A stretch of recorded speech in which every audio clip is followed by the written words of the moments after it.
Welcome to Privet Palm Beach Presents, bringing you everything Palm Beach. Coming to you from our active storefront studio in the exciting new Nora District. This episode of Privet Palm Beach Presents is brought to you by Caprock, a privately owned multifamily office serving Palm Beach and beyond. Caprock provides independent wealth advisory and investment services for families, foundations, and institutions. Learn more at caprock.com. This week brings us Good Day Palm Beach, with hosts Janie Chase, Jack Lynch, and Carolina BUIA. Be sure to subscribe, follow, like, and share our multiple channels in the show notes. Hi, everybody, and welcome to another great episode of Good Day Palm Beach. We are back in our studio in Nora. So much fun to be back in the studio, guys. It's been a couple weeks, and now that we're towards the end of the season, it has been a very busy one. Yeah, I still have stuff every night this week. I have multiple things. You're so popular, Yeah, Jack. but it's just you. No. That's just you. Because there isn't that much going on. There's a lot. Like what? Yesterday there were 3 different events. Really? There was something at the Colony with Campion Platt. Oh, I went to that. You went to that? I went to that. It was so interesting. It was about Eco America, which was a really interesting climate solutions company that other companies hire to come in and help them, you know, set up climate solutions for their employees. And Wow, it that's was great. really So interesting. there was a talk? There was a little bit of a talk.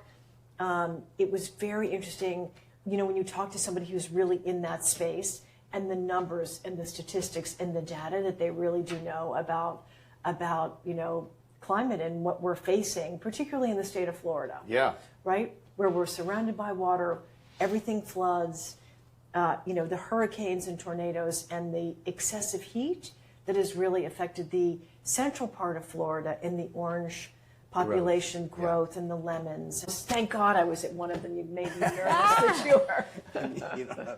Well, I want to share with our audience that Privet Palm Beach has 2 award winners for, I'm feeling a little FOMO, but for Best Hostess Gift, Janie's Candles, and for Best Men's Store, Jane McLaughlin.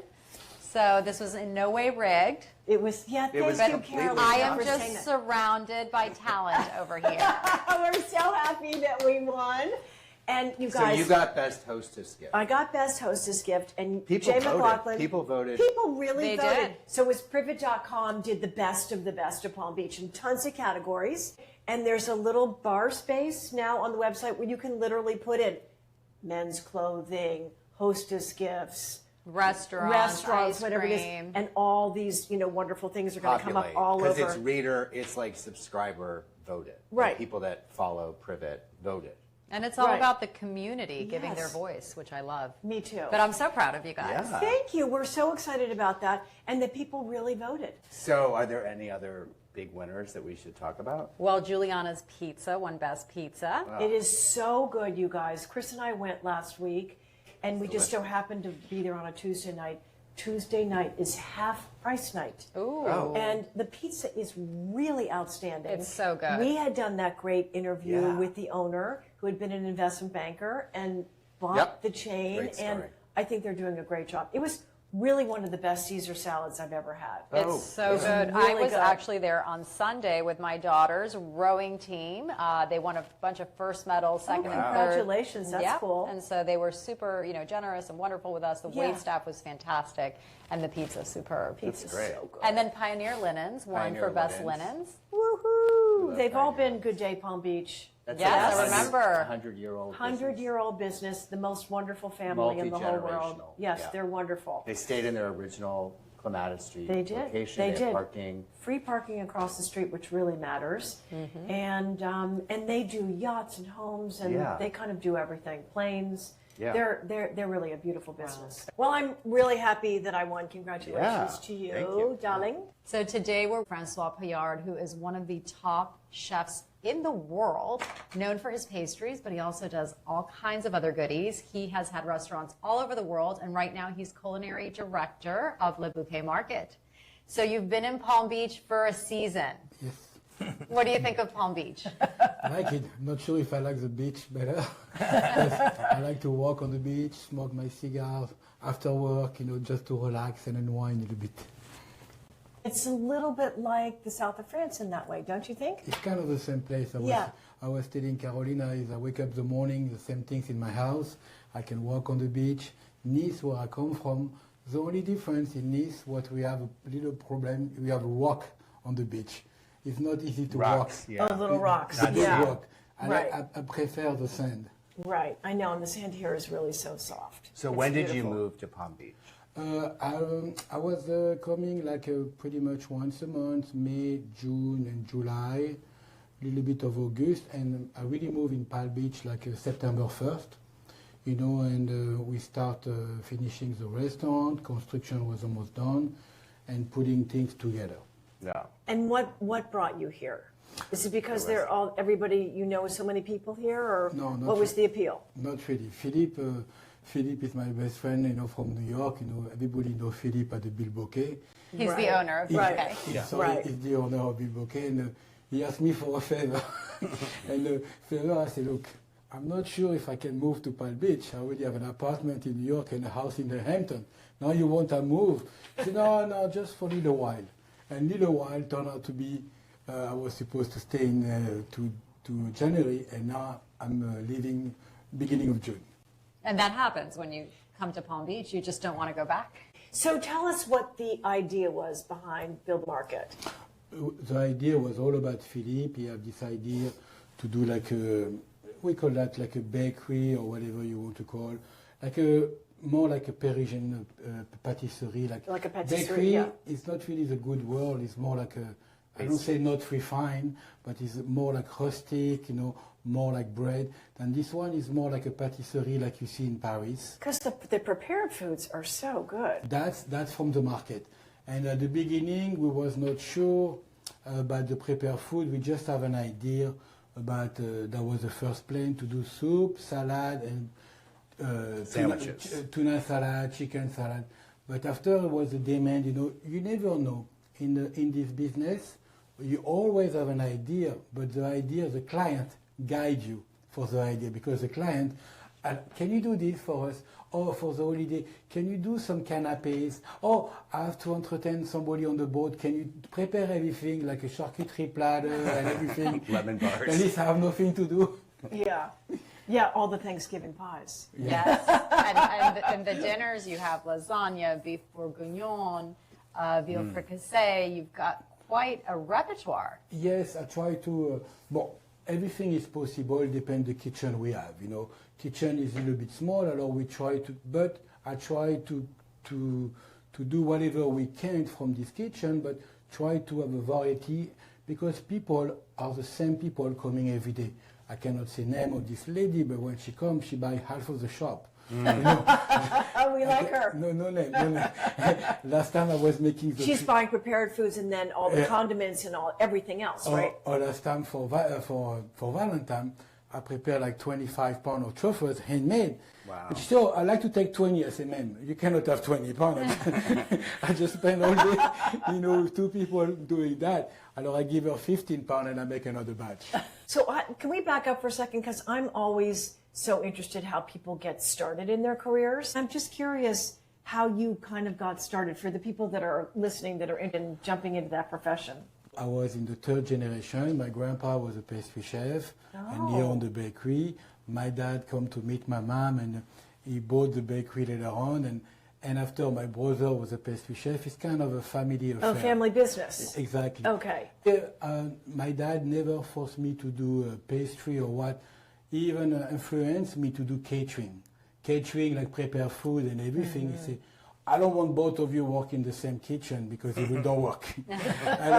I went to stage, you know, with this gentleman, and I learned catering, canapes, you know, prepare food. You know, I kind of like it, but you know what?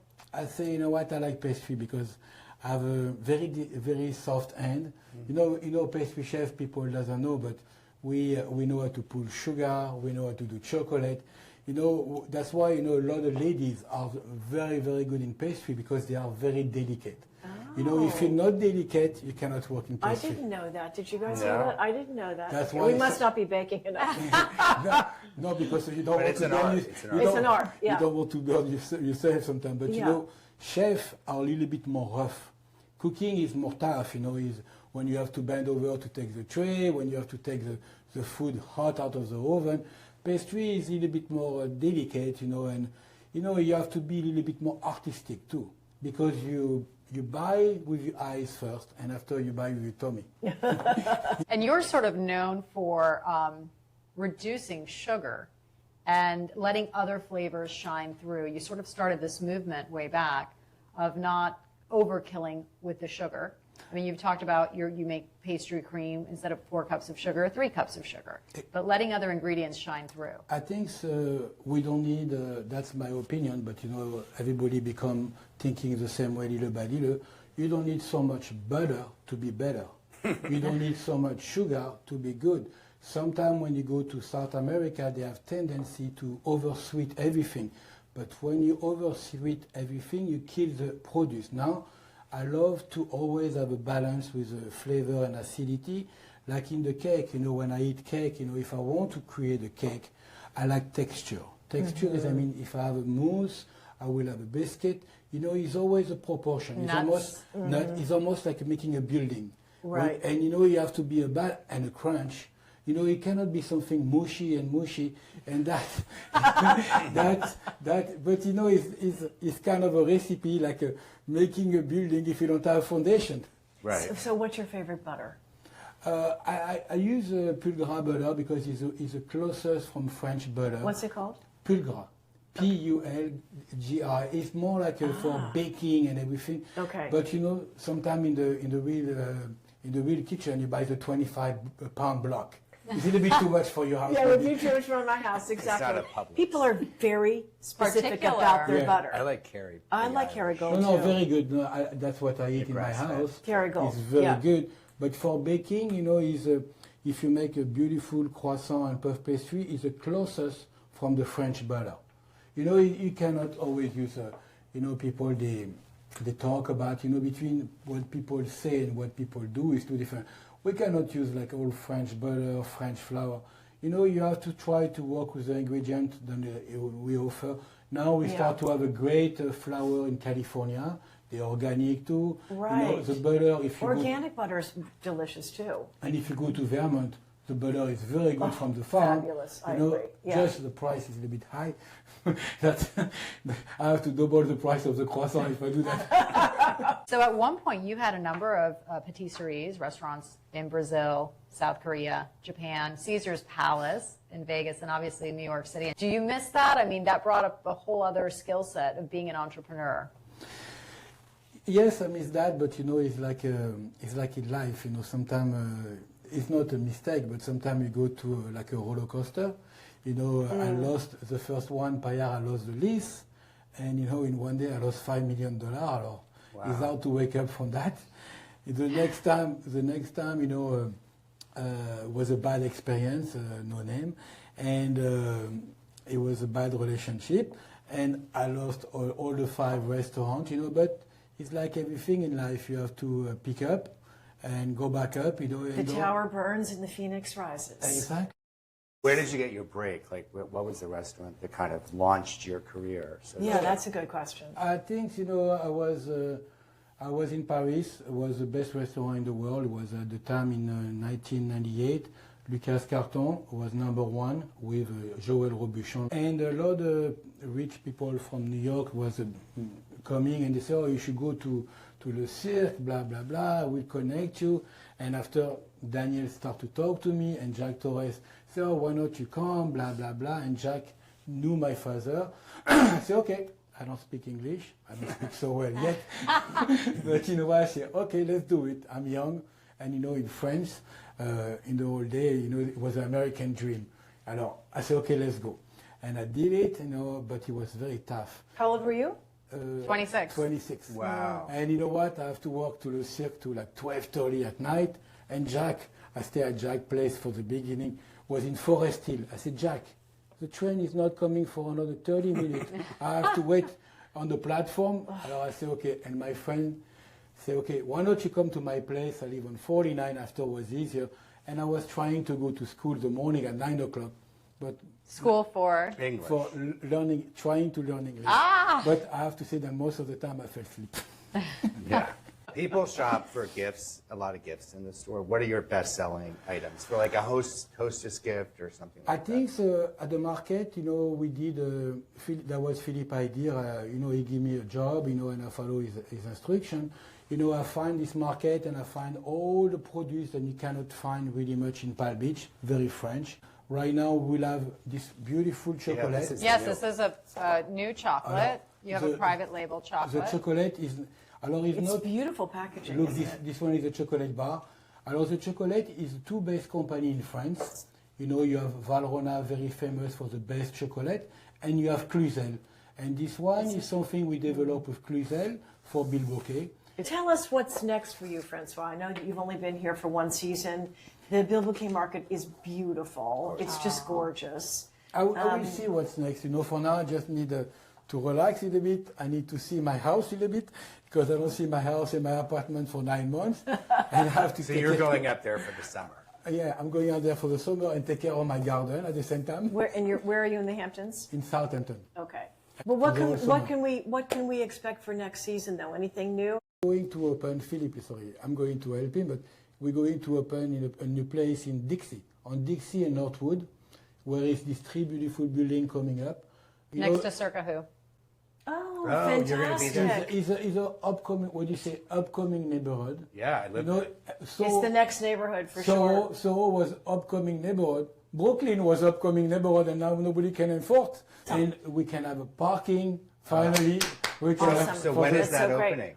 We're working on it, It just it takes a little time, because with gas, permit, everything, Right. Everything with kitchen is always delay for permit. But there'll be a retail spot. It'll be a small retail in the front, same like the market, the little market in the front, and a big kitchen for events. Bilboquet West, Bilboquet Market West. Yes. There we go. Right? You talk My to headline them. writer. You talk to them. Exactly. I don't get involved on this detail. Well, thank you so much for coming on. Thank you. We really appreciate it. Thank you for these treats. You're welcome really anytime. appreciate it, and we love the market. And I hope you enjoyed this one. It's a caramel. You should try one. Okay, Don't let's worry, try we one will. as we Is that the close caramel? out. As we gold say one? goodbye. Salty caramel is so creamy. Our audience can follow Bouquet Market Yes. on Instagram, social media. Good. Every day, Awesome. we have something new. Good. Thank you so good. much. Thank you for Thank having you me. so much for all the treats. We're so happy that you're here, and we loved you in New York, and we love you here. So, Thank you. yeah. Francois, thank you so much for coming, and please find us and follow us on @GoodDayPB, also @Privet Palm Beach, and please check out this podcast and all our other ones on Spotify, Apple, or YouTube. Perfectly Palm Beach Candles and Diffusers, the official scent of Good Day Palm Beach, can be found at Hive, Lily Pulitzer, and many more local stores. Also online at perfectlypb.com. The perfect Palm Beach gift. Privet Palm Beach Presents is a production of Privet Studios and is available on YouTube, Apple, and Spotify platforms. You could reach out to us on Instagram at Privet Palm Beach and at theprivet.com. Thanks to the Privet Studios team, including Summers Laffey, Will Cannon, our friends at Mass Inbound, and music by Kevin MacLeod.